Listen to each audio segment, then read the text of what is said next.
감사합니다.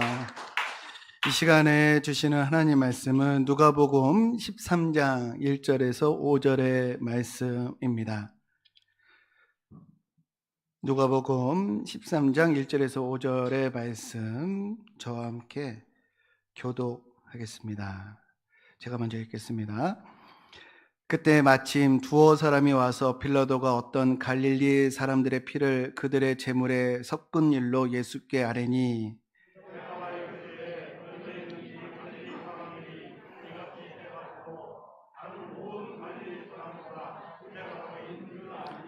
너에게 이르노니 아니라 너희도 만일 회개하지 아니하면 다 이와 같이 망하리라.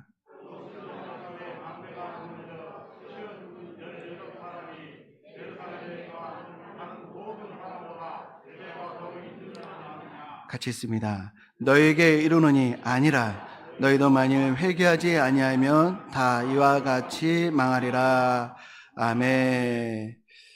오늘 본문을 보면은 두어 사람이 와서 예수님께 사건과 사고에 대해서 이제 묻습니다. 그래서 사건이란 빌라도가 갈릴리 사람의 피를 제사에 섞은 일, 그 다음에 사고란 실로암에서 망대가 무너져서 18명이 죽게 된 일을 이제 보고를 하는 것인데요. 묻는 것인데 이것은 뭘 의미하냐면 예수님 시대에도 사건과 사고가 끊임이 없었다는 것입니다. 어제나 오늘이나 사람을 놀래게 하는 사건과 사고는 끊임없이 일어나고 있는 것이죠. 그런데 이제 문제는 그것을 어떻게 바라보느냐, 그것을 바라보는 사람들의 시각, 또 유대인들의 관점이 문제인데요. 유대인들의 사회는 종교적인 사회였습니다. 이 종교적인 사회라고 하는 것은 무엇을 의미하냐면 이 모든 일을 다 죄와 벌로 해석하는 세계였다라는 겁니다. 그러니까 모든 것을 죄와 벌로 해석하는 공식을 그들이 가지고 있었다라는 것이죠. 그렇게 해석하는 대표적인 인물이 욥기에 나오는 욥의 세 친구들입니다. 성경을 보면은 욥의 세 친구들 엘리바스, 빌닷, 소발이라고 하는 사람들이 나오는데 그 중에 엘리바스가 다음과 같이 말합니다. 욥기 4장 7절에 생각하여 보라. 죄 없이 망하는 자가 누구인가? 정직한 자의 끊어짐이 어디 있는가? 이게 무슨 내용일까요? 그러니까 잘못한 것이 있으니까 당신이 그런 일을 당하는 거지 라는 얘기죠. 불행의 원인은 당신이 뭔가 잘못한 것이 있어서 그래 라고 하는 그런 말을 엘리바스가 하는 것입니다. 이것은 당대 유대인들 뿐만 아니라 우리 종교인들이 갖고 있는 일반적인 생각이기도 합니다. 그런데 이런 관점에서 벗어나도록 하기 위해서 욥기서가 있는 거예요. 의인도 고난과 역경을 만날 수 있다. 오늘 본문에서도 예수님께서 이 자칫 빠질 수 있는 죄와 벌의 공식에서 바로 잡아주기 위해서 오늘 말씀을 주시는데요. 오늘 사건과 사고에 대해서 제가 오늘 본문을 정했는데 이 사건이 일어나는 어떤 신학적인 철학적인 배경에 대해서 한번 생각해 보려고 합니다. 사건은 왜 일어날까요? 사건이 일어나는 이유. 오늘 그 근본적인 이유는요, 우리 최초의 사건을 통해서 그것을 들여다볼 수 있을 것 같은데요. 최초의 사건은 가인의 살인 사건이라고 할 수가 있겠습니다. 창세기 4장 7절을 보면은 이런 말씀이 있어요. 내가 선을 행하면 혹은 내가 선을 행하지 아니하면 라는 말씀이 있는데요. 이건 무엇을 의미하냐면 너는 선을 행할 수도 있고 악을 행할 수도 있다라고 하는 의미인 것입니다. 즉 우리 사람에게는 자유가 있다는 것이에요. 그 자유는 하나님도 관여하지 않으신다라는 겁니다. 선을 택할 것인지 악을 택할 것인지 우리에게 하나님께서 맡겨주셨다. 이 자유는 전능하신 하나님도 관여하시지 않는 것이다라는 겁니다. 이 자유로운 선택에 의해서 악이 결과로 나올 수도 있고 선의 결과로 나올 수도 있다라는 것이에요. 만약에 하나님께서 우리 자유를 간섭하시는 순간 우리는 사람이 아니라 그 순간 사물이 되어 버립니다. 그래서 하나님은 결코 우리의 자유를 조종하거나 통제하거나 또 간섭하지 아니하시는데요. 이 로마서 8장 35절과 36절에 보면은 아주 유명한 승리의 선언이 있습니다. 이 내용을 보면은 누가 우리를 그리스도의 사랑에서 끊으려 환난이나 공고나 박해나 기근이나 적신이나 위협이나 칼이라, 이 내용은 그 무엇도 우리의 신앙을 위협할 수 없다, 우리의 신앙의 자유를 침해할 수 없다라는 말씀인데요. 38절과 39절을 보면 심지어 사망이나 죽음에 대한 위협도 천사들이 우리의 신앙의 자유 간섭할 수 없다라는 겁니다. 권세들이나 능력이나 높음이나 기품이나 그 어떤 피조물도 우리의 신앙의 자유를 침해할 수 없다라고 하는 내용인데요. 근데 이는 정반대도 마찬가지입니다. 이 어떤 경우에도 안 믿겠다고 하는 자들 억지로 믿게 할 수 없다는 것이에요. 그 어떤 능력도, 어떤 그 존재도, 그 무슨 일도 믿지 않겠다고 하는 이들 믿게 할 수는 없다는 것입니다. 왜? 하나님께서 보장해 주시거든요. 그가 뭘 택할지. 그건 신성 불가침입니다. 말 그대로. 인간의 자유는 하나님이 결코, 하나님도 침해하지 아니하신다. 이걸 뭘 의미하냐면요, 하나님은 우리를 항상 선하게 인도하시고 아무리 장래에 소망을 주시려고 하셔도 우리의 자유의지로 얼마든지 그것을 거부하고 역행할 수 있다는 것입니다. 하나님은 항상 선한 길로 인도하시지만 우리는 악을 택해서, 악을 택하거나 선을 택할 수 있는 그 자유로 악을 택해서 자신과 주변을 파괴할 수 있다는 것입니다. 성경의 역사가 다 그러한 역사죠. 하나님은 언제나 선하게 인도하시지만 인간들이 그것을 거부하고 또 그것을 거역해서 여러 가지 사건을 만들고 또 슬픈 일들을 만들어가는 역사가 성경에 기록되어 있는 것입니다. 그래서 정리를 하면은 사건의 원인은 인간의 자유의지다. 그러면 사고의 원인은 뭘까요? 사고의 원인, 이 실로와 망대가 무너진 오늘 본문에서 그 언급하고 있는데, 사고의 원인은 자연의 자발성입니다. 자연의 자발성. 이 자연의 자발성이라고 하는 것은 무슨 의미냐면요, 사물은요 같은 조건이면 같은 결과를 가져온다는 것이에요. 같은 조건에 반드시 같은 결과가 나오게끔 하나님이 창조하셨고 그렇게 섭리하신다는 것입니다. 우리가 당연하게 생각하지 않으면 참 놀라운 일인데요, 물은 1기압 100도씨에서 끓어서 수증기가 됩니다. 이거 당연하게 생각하지 않으면 너무너무 신기한 일입니다. 이처럼 조건이 같으면 항상 자연은 그러합니다. 이렇게 같은 조건에 같은 결과를 다른 말로 뭐라고 하냐면 유니폼이라고 해요. 유니폼. 우리만 유니폼을 입는 것이 아닙니다. 자연도 우주도 유니폼을 입어요. 유니폼이 무슨 뜻이죠? 폼이 똑같다라는 것입니다. 그러니까 언제나 자연은 똑같은 폼을 입고 있다는 것이에요. 변덕이 없습니다. 예의가 없어요. 일관되죠. 흔들리지 않습니다. 그래서 믿을만 합니다. 그래서 우리가 공부를 할 수 있어요. 경험을 쌓을 수가 있고 지식을 가질 수가 있습니다. 세상에 변덕스럽다고 한다면 결코 경험이라고 하는 것이 가능하지가 않지요. 우리 많은 사람들이 기적을 바랍니다.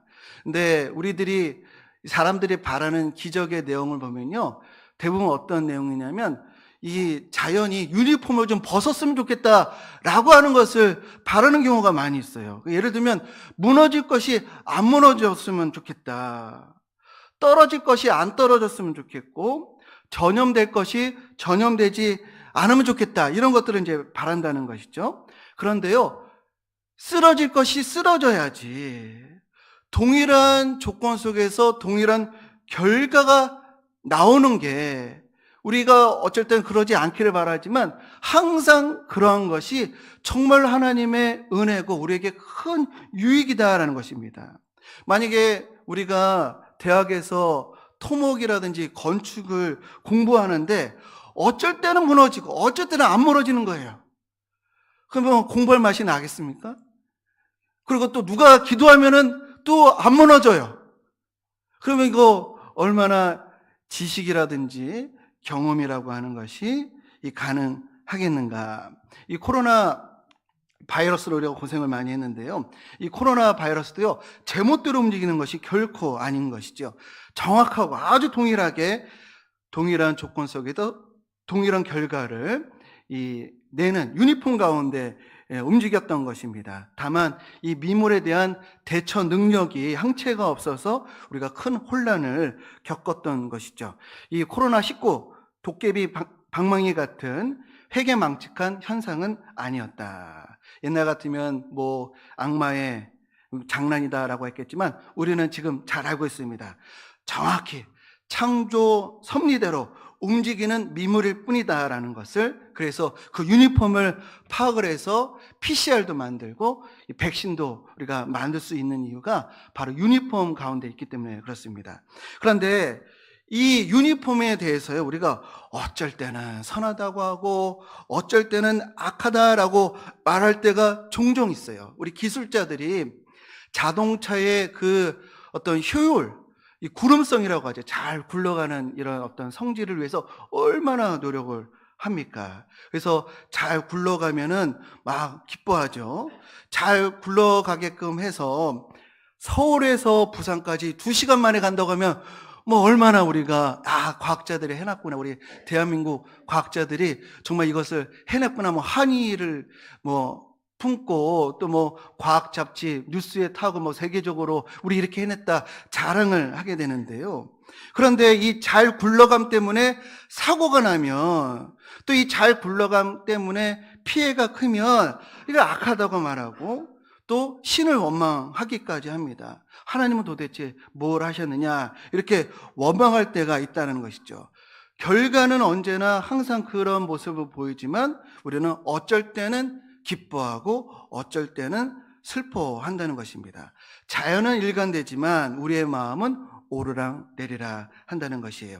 예를 들어서 우리 겨울에 등산을 이제 했는데요, 일기가 요란해져 가지고 갑자기 막 눈이 오고 그래서 등산로가 끊기고 조난을 당했습니다. 그리고 기온도 갑자기 영하 10도 이하로 막 곤두박질 하게 되었어요.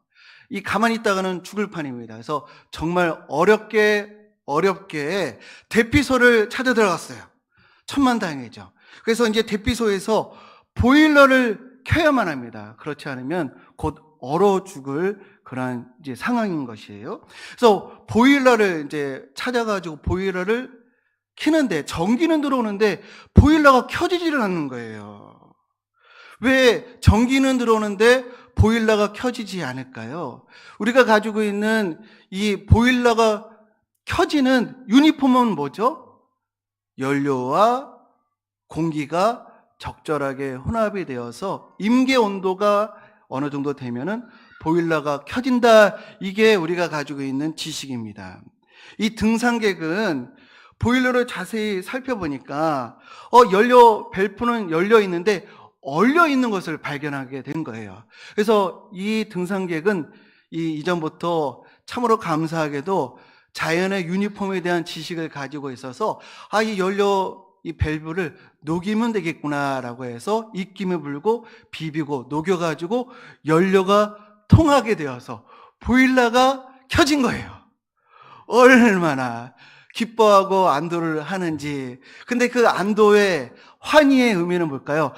여기서도 하나님이 이런 상황에서는 이런 결과가 나오게끔 이렇게 창조를 섭리하시는구나, 이렇게 지켜주시는구나 라고 하는 감사와 안도일 것입니다. 그런데 반대로 어느 집에서 연료통 관리를 잘못해서 가스가 조금씩 새어나오는 것이에요.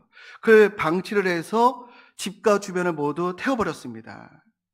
자연은 변함없이 유니폼을 유지하는 것이지만, 그러나 그것 때문에 슬퍼하고 또 하나님을 원망할 때가 있다는 것이죠. 자연은 변덕스럽지 않지만 인간의 마음은 항상 변덕스러워요. 그런데요, 우리의 평가에 상관없이 언제나 자연이 그러하다는 것은 너무너무 유익입니다.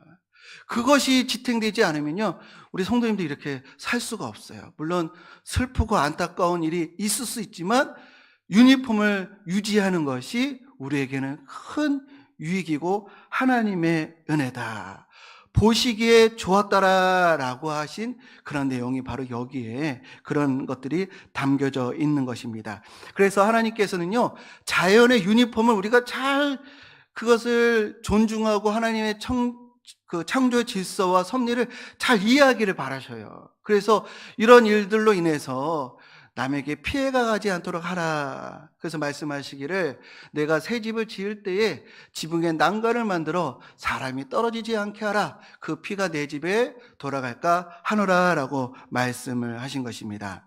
오늘 본문에서 사건과 사고에 대해서 이제 예수님께 질문을 하는데요, 1절을 보면은 그때 두어 사람이 와서 빌라도가 어떤 갈릴리 사람들의 피를 그들의 제물에 섞은 일로 예수님께 아뢰는데요, 여기서 이 어떤 두어 사람, 그러니까 두어 사람이 예수님께 이 사건과 사고의 원인이 뭡니까? 이런 질문을 한 것은 사실 아니에요.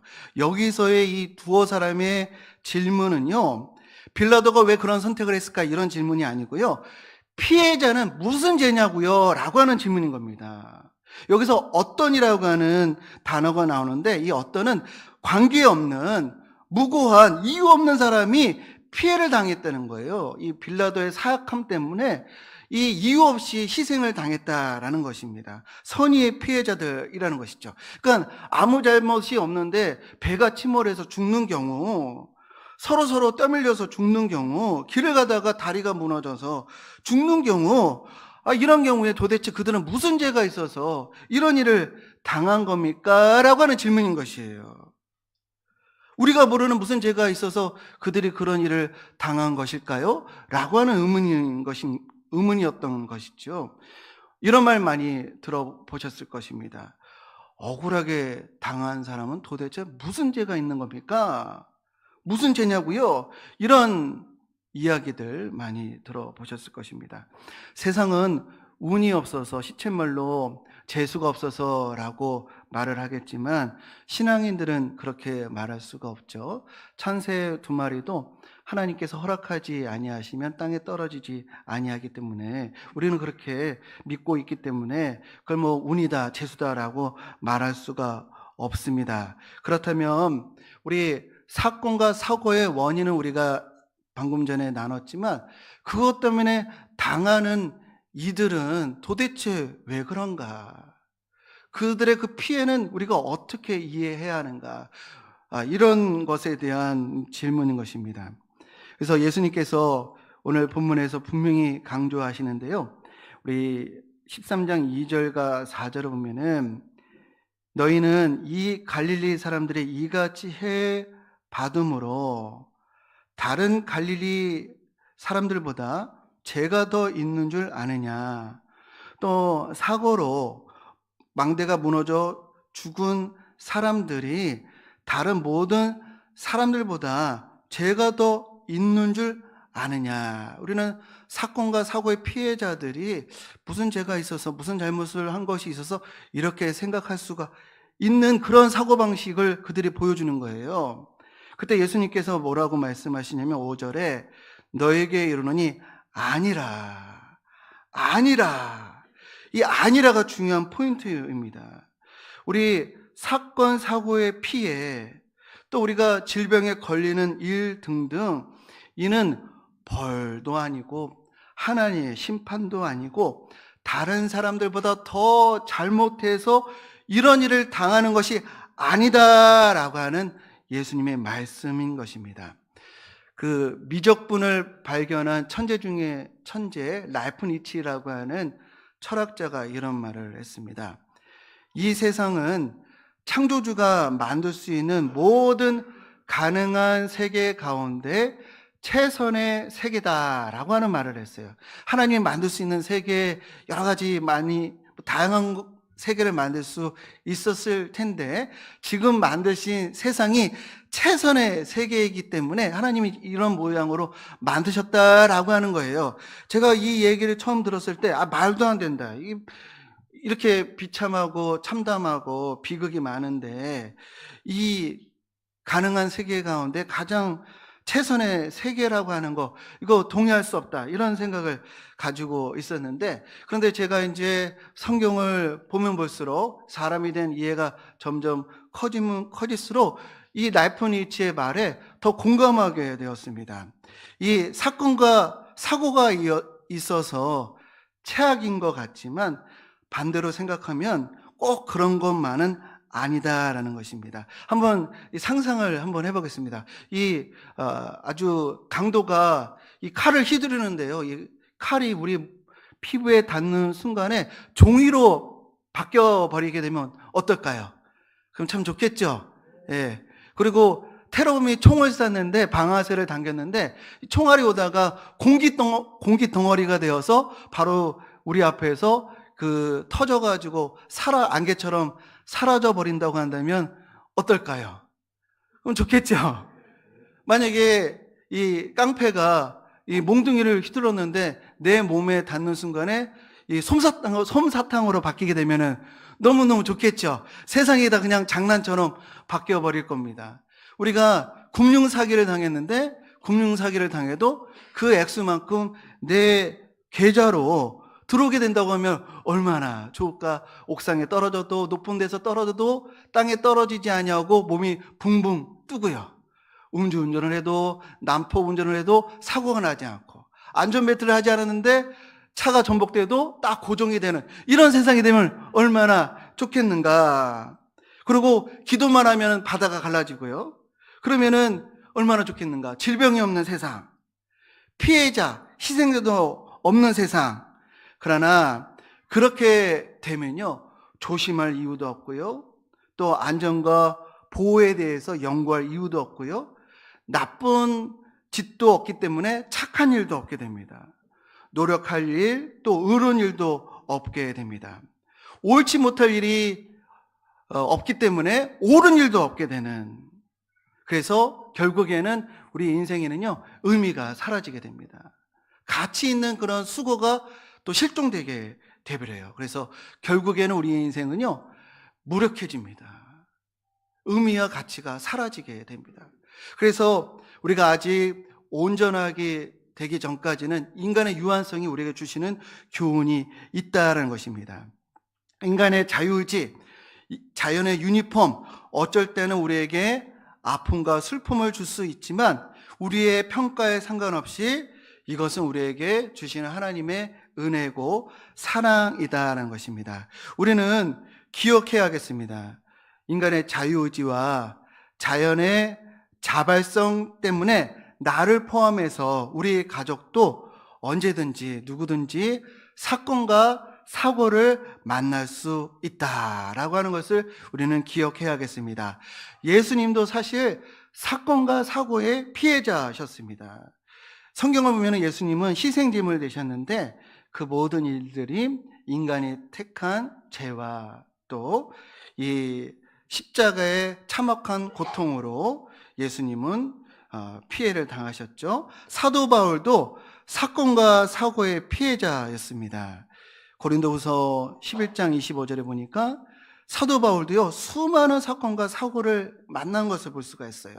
3번 태정을 맞고, 1번 돌로 맞고, 3번 파선하고, 일주일을 깊은 바다에서 지냈고, 여러 여행을 다니면서 강의 위험과 강도 위험과 동족의 위험과 여러 위험과 또 이 광야의 위험, 바다 위험, 또 거짓 형제들의 이런 위험들을 당했다. 그런데요, 예수님께서 이런 사고와 사건의 피해자가 되시면까지 우리에게 알려주시는 진리가 무엇인가? 피해자, 희생자는 결코 너희들의 잘못이 아니다라는 것이에요. 예수님이 아니다 라고 하시는데 우리가 저 사람 뭔가 잘못해서 그런 걸 거야 라고 생각하면 안 되는 것이죠. 우리도 얼마든지 사건과 사고를 만날 수 있다, 이런 마음의 태도를 가지고 있어야 돼요. 그래야 그런 일을 당하신 분들을 진정으로 위로해 줄 수가 있는 것입니다. 피해자들은 그때 하나님은 뭐 하셨는가 라고 생각할 수가 있을 거예요. 참 그 마음 어떻게 우리가 이해하고 위로할 수가 있겠습니까? 근데 한 가지 분명한 것은 하나님은 결코 가만히 계시지 않으셨고요. 하나님은 그 피해자, 희생자들, 또 우리 모두를 진리에 이르도록, 또 구원에 이르도록 자신을 희생 제물로 드리셨다라는 것입니다. 예수님께서 분명히 말씀하셨습니다. 사건과 사고를 만나더라도 다른 이보다 더 죄가 있어서가 아니다. 결코 질병, 사고가 죄의 많고 적음을 따질 수 있는 기준이 될 수 없다라는 것입니다. 예수님께서는요, 우리가 사건과 사고, 우리가 유한하기 때문에, 우리는 한계가 있기 때문에, 우리는 신이 아니기 때문에 언제든지 사건과 사고를 만날 수가 있어요. 예수님도 그거를 아십니다. 우리를 만드신 주님께서는 우리 그것을 분명히 아시는데요. 더 본질적인 것을 예수님께서 오늘 터치하고 계셔요.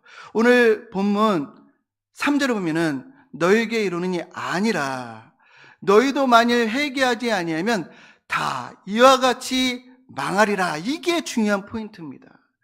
회개하지 아니하면 다 이와 같이 망하리라. 회개는 뭘까요? 하나님께로 돌아오는 겁니다. 우리가 사건과 사고를 만나는 이유는 뭘까요? 유한하기 때문에 그렇습니다. 한계가 있기 때문에 그렇습니다. 모든 사물들은 다 서로 한계를 짚고 있어요. 그래서 이 예레미야서 5장 22절을 보면요, 이런 말씀이 있습니다. 내가 모래를 두어 바다의 한계를 삼고 그것으로 영원한 한계를 삼고 지나치지 못하게 하였으므로 파도가 거세게 이나 그것을 이기지 못하며 뛰노나 그것을 넘지 못하느니라. 모든 사물은요, 서로 한계를 둬서 이 어떤 사물이 다른 것들을 다 지배하거나 삼킬 수 없게끔 하셨습니다. 우리 사람도요, 우리 모든 피조물의 으뜸이지만 한계를 두셔서 우리 공기보다 밀도가 높은 것이 허파에 들어오면은 우리는 숨을 쉴 수가 없고요. 우리 살보다 더 강한 쇠가 들어오면 우리가 베일 수밖에 없고요. 딱딱한 거 부딪히면 우리 몸이 아플 수밖에 없어요. 그러나 그 한계 때문에 우리가 바위 위에 올라설 수가 있고, 또 바늘을 만들 수 있고 우리를 치료할 수 있는 칼이 만들어질 수 있는 것입니다. 우리가 사건과 사고를 끊임없이 앞으로도 일어날 겁니다. 근데 그것을 통해서 우리는 뭘 봐야 되냐면, 우리는 유한하구나. 우리는 하나님이 필요한 존재구나. 지금까지 스스로 교만해서 내가 인생의 주인이고 모든 것을 통제하고 지배할 수 있을 줄 알았는데, 살아보니 우린 신이 아니구나. 우리는 하나님이 필요한 존재이구나. 이것을 깨달아서 하나님께 돌아오는 것이 중요하다는 것이에요. 끊임없는 사건과 사고가 있는데도 불구하고 계속 교만한 마음을 갖고 있는 분들이 있어요. 인간의 유한성을 계기로 회개하면 그 유한성이 복이 될 텐데, 유한성을 목도했는데도 불구하고 하나님께로 돌아오지 않는 그들은요, 10가지 재앙이 있는데도 불구하고 끝까지 강팍한 마음을 가져서 멸망을 했던 바로와 같이 그들은 망하게 될 것이다 라는 말씀을 오늘 예수님께서 주시는 것입니다. 지금까지 우리 앞으로 많은 사건과 사고를 보게 될 텐데요, 그것은 하나님의 손짓입니다. 하나님의 외침이에요. 내게로 돌아오라. 시편 119편 71절에 고난당한 것이 내게 유익이라 이로 말미암아 내가 주의 율례들을 배우게 되었나이다. 고난과 역경을 통해 진정으로 참된 인생의 의미를 깨닫게 되면 그것이 우리에게 아픔만은 아니다라는 것입니다. 욥기 42장 5절에 내가 죽게 되어 귀로 듣기만 하였사오나 이제는 눈으로 주를 배움나이다. 인간의 한계성으로 말미암아 하나님께로 돌아올 수 있다고 한다면, 하나님께로 더 가까이 갈 수 있다고 한다면 고난이기 때문에 아프고 쓰릴 수 있겠지만 이것이 화가 아니라 복이 될 수 있다는 놀라운 비밀을 우리에게 알려주시는 것입니다. 사건과 사고가 우리에게 유익이 될 수 있는 이유는요, 내 인생에 유한하구나, 내 인생의 끝이 있구나, 그러면 어떻게 살아야 할까라고 하는 질문을 우리에게 이끌어내기 때문에 사건과 사고가 우리에게 유익이 될 수가 있는 것입니다. 우리는 본능대로 살아서는 안 된다는 것을 자각을 하고 어떻게 살아야지? 라고 질문을 던지는 존재인데요. 대부분의 사람들은 어떻게 살아야 하는가? 이것에 대해서 행복 추구라고 하는 그런 목표 설정으로 살아갑니다. 근데요, 행복을 추구하는 이들은요, 사건과 사고가 많은 이 세상 너무너무 불안할 겁니다. 왜? 그것이 내 행복을 뺏어갈지도 모른다고 생각하기 때문에. 또 인생이 행복이 목적이 되면요, 신앙생활 어떻게 될까요? 기복으로 바뀝니다. 행복이 목적이니 신앙생활도 복받기 위해서 하는 것이에요. 그래서 예수님의 십자가의 길 거부하게 됩니다. 십자가의 길로 왜 가는가? 내 인생의 행복인데. 그래서 결국 바벨탑을 쌓게 돼요. 하나님도 내 행복 건들 수 없어 라고 하는 바벨탑을 쌓게 되는 것입니다. 그런데 우리 이 유한한 인생에 우리가 목표로 되어야 될 삶의 표대는 무엇인가? 바로 사명이 되어야 할 줄로 믿습니다. 우리는 사명자로 살아야 하는 것이에요. 사명자로 살 경우는요, 우리가 내일 죽는다 할지라도, 오늘 죽는다고 할지라도 우리의 인생이 허무하지 않습니다. 행복이 목적일 경우에는 오늘 내가 죽으면 허무하죠. 내 행복 더 누려야 되는데 오늘 끝났으니, 내가 집을 져놓고 내가 빌딩을 사놓고 내가 차를 사놨는데 누리지 못했으니 얼마나 안타까워요. 그러나 우리의 삶의 목적이 사명이 되면 내일 내가 죽더라도 결코 허무하지 않은 게, 그날은 우리의 사명을 완수한 날이기 때문인 줄 믿습니다. 우리에게 생명의 면류관, 의의 면류관이 예비되어 있기 때문에 우리에게 허무하지 않는 줄 믿습니다. 예수님도 참 어려운 삶의 길을 가셨지만 그분의 삶이 결코 헛되지 않은 이유가, 예수님께서 뭐라고 말씀하셨죠? 십자가에서 다 이루었도다 라고 사명 완수하셨다라고 말씀하십니다. 사도 바울도 그의 삶의 목적이 사명이었어요. 그래서 아까 수많은 사건과 사고를 만났는데도 그의 삶이 결코 헛되지 않은 게 이렇게 얘기합니다. 빌립보서 3장 13절 14절 말씀, 형제들아 나는 아직 내가 잡은 줄로 여기지 아니하고 오직 한 일, 즉 뒤에 있는 것은 잊어버리고 앞에 있는 것을 잡으려고 표대를 향하여 그리스도 예수 안에서 하나님이 위에서 부르신 부름의 상을 위하여 달려가노라. 끊임없이 사명을 위해서 살아가는 사도 바울. 그래서 그의 삶이 영원토록 우리 신앙인들에게 영향을 주고 있는 것입니다.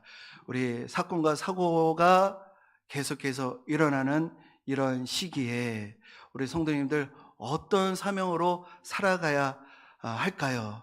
제가 이 시간에 많은 시간이 갔지만 짧게 우리 세 가지 사명을 우리 기억했으면 좋겠습니다. 하나는 가정을 향한 사명입니다. 가정을 화목하게, 그리고 나로 인해서 우리 가족들이 예수님을 알고 교회에 충성된 구성원으로 만드는 것이 우리 가정을 향한 우리 사명인 줄 믿습니다. 우리 부모님을 통해서 내가 예수님을 알게 되었어요. 내가 우리 할머니, 할아버지를 통해서 옳고 그름을 알게 되었고, 내가 신앙을 유산으로 내가 물려받았어요 라는 우리 후손들의, 우리 자녀들의 그런 이야기를 들으시기를 주님의 이름으로 축복합니다. 가정을 하나님의 기뻐하시는 가정으로, 신앙의 가정으로 만들어가기 위해서 오늘도 사명자로 살아가야 되겠습니다.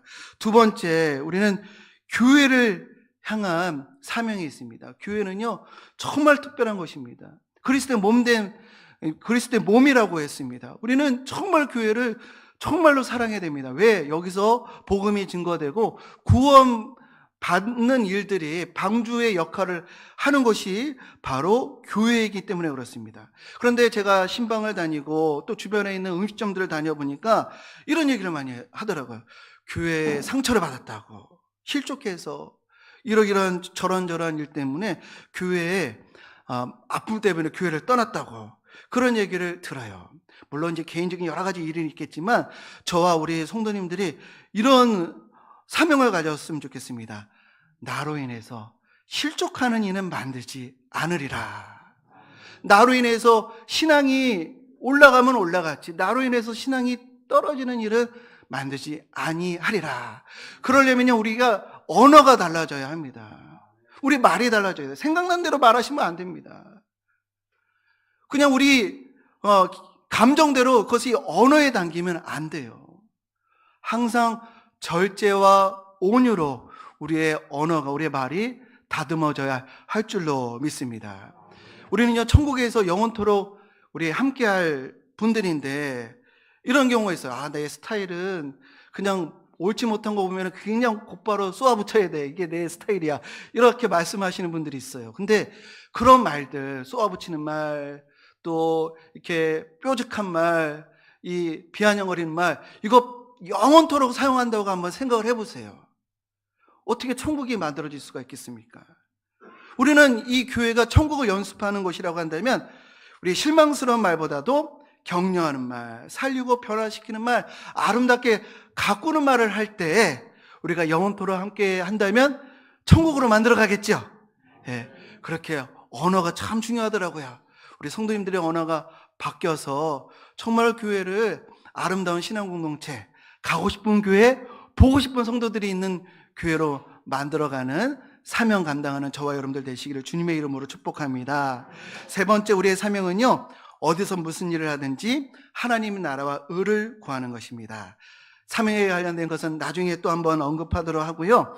사명자의 삶은 결코 헛되지 않습니다. 세상에 생명력을 줄 것입니다. 우리 주변에게 영감을 줄 것입니다. 그래서 사명자의 삶에는 결코 헛되지 않고 생명의 면류관이 예비되어 있는 줄로 믿습니다. 그리고 그 사명을 다할 때까지 주의 지팡이와 막대기가 아니하실 줄로 믿습니다. 사건과 사고에 그것이 더 중요한 것이 아니고 그 자체보다도 무엇이 중요한가?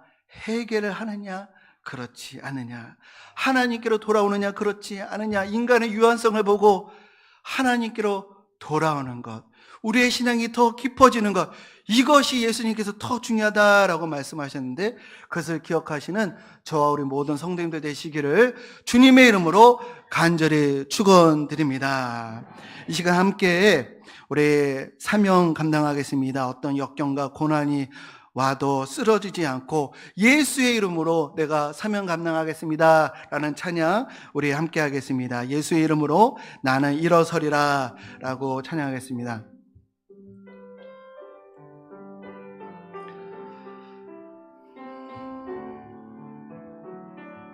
일어나서 찬양할까요?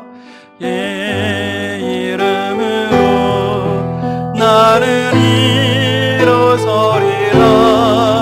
주가 주신 능력으로 나는 일어서리라.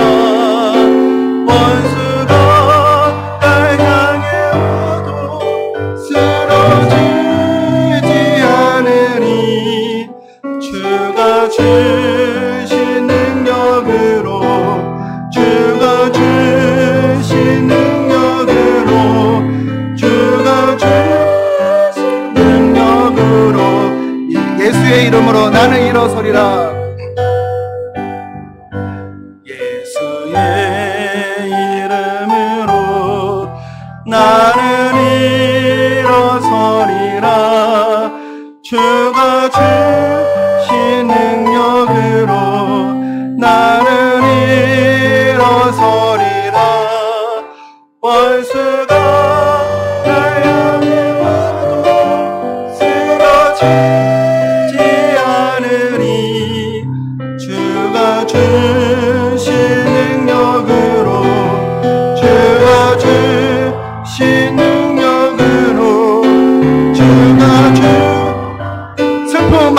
사람 좀 빠르게 부르겠습니다. 슬픈 마음 있는 사람, 슬픈 마음 있는 사람, 예수 이름 믿으며 영원토록 변함없는 기쁜 마음. 예수의 이름은 세상에, 예수의 이름은 세상의 소망이요, 예수의 이름은 천국의 거룩하신 주의 이름, 거룩하신 주의 이름 너의 방패 삼아라. 환난 시험 당할 때에 주께 기도. 예수의 이름은 세상의 소망이요, 예수의 이름은 존귀하신 주의 이름, 존귀하신 주의 이름 우리 방패 되도다. 주의 품에 안길 때에 기뻐져. 예수의 이름은 세상의 소망입니다. 세상의 소망이요, 예수의 이름은 천국.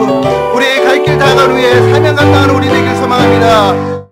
우리 갈 길 다간 후에 보좌 앞에 나가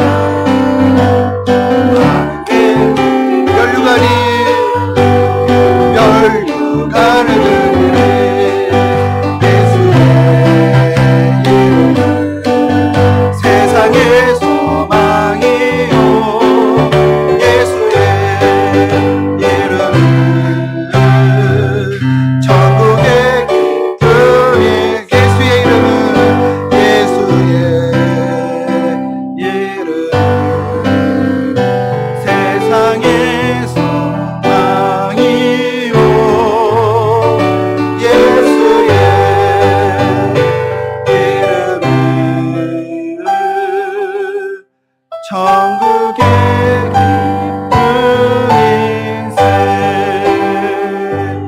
이 시간에 우리 나도 사건 사고의 피해자가 될 수 있다는 마음으로 슬픔을 만난 이들이 있을 때 항상 진정으로 위로하고 격려할 수 있는 그런 사랑을 우리에게 주시도록, 또 이 시간 가정, 교회, 우리 사회를 향한 사명 깨닫고 사명자로 살도록 인도해 주시도록 우리 함께 통성으로 기도하겠습니다. 주여, 하나님 아버지, 사건과 사고를 통해서 우리가 유한한 존재임을 하나님 깨달아 하나님께로 돌아올 수 있도록 인도하여 주옵소서. 나도 병도일 수 있고 나도 사건과 사고의 피해자가 될 수 있다는 생각으로 늘 겸손하게 나아가게 하여 주옵소서. 하나님 아버지, 우리 주변에 어려움 당한 이들 하나님 진정으로 위로하고 그들을 위해서 중보할 수 있는 자들 되게 해주시고, 하나님 아버지, 가정을 향한 사명, 하나님 가정을 화목하게, 또 모든 구성원들이 하나님께로 돌아오고 하나님의 백성으로, 또 교회에 충성 봉사하는 구성원으로 만들 수 있는 우리 사명 감당하는 저희들 될 수 있도록 인도하여 주옵소서. 우리 광석교회를 사랑의 용광로 하나님께서 임재하시고 세상에서 접할 수 없는 사랑이 충만한 신앙 공동체로 하나님 아버지 이끌어 주시고 다스려 주옵소서. 하나님 아버지, 우리들이 어디서 무슨 일을 하든지 그리스도의 향기가 편지가 될 수 있도록 인도하여 주옵소서. 우리의 사상과 우리의 마음은 항상 그의 나라와 그의 의에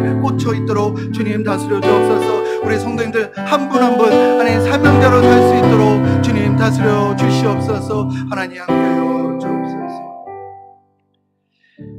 이제는 우리 주 예수 그리스도의 은혜와 하나님 아버지의 무한한 사랑하심과 성령의 감화 교통 역사하심이 인간의 유한성을 통해서 하나님을 바라보고 하나님께로 돌아오며 사명자로 살겠노라 결단하고 나아가는 귀한 성도님들 머리머리 위에 그 가정과 광석교회와 또 이 대한민국 위에 이제부터 영원토록 함께 하시기를 간절히 축원하옵나이다.